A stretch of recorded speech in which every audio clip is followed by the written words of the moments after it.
नारायण नारायण.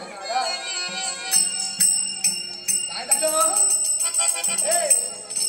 अजूनही भूमीचं सातवं झालं नाही की काय?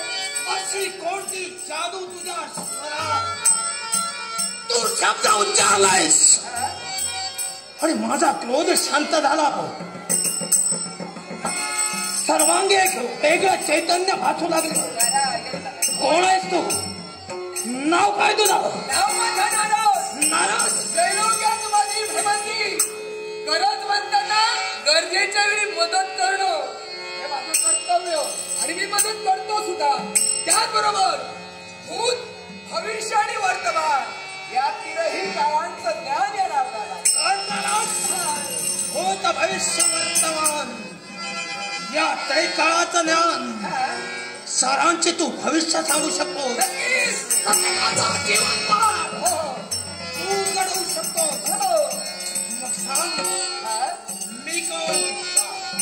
माझा जन्म कसा झाला? माझा भक्त सगळी कोण? अरे तू म्हणते ब्राह्मण. अरे तू ब्राह्मण आहेस. ब्राह्मण. मी एक ब्राह्मण आहे. हे पूर्वज हे ब्राह्मण ऋषी होते. माझे पूर्वज ब्राह्मण ऋषी. माझ्या पूर्वजांचं काय झालं आणि आगा वेगळा देह? हा अरे तू ब्राह्मण ऋषी असून सुद्धा आगळ्या वेगळ्या प्रकारचा देह का? तुझ्या पूर्वजांचं झालं तरी काय?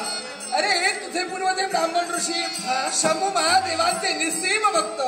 ज्यावेळी शंभू महादेव त्यांना प्रसन्न झाले त्यावेळी शंभू महादेवांकडून त्यांनी 2 वरदानं मागून घेतली होती.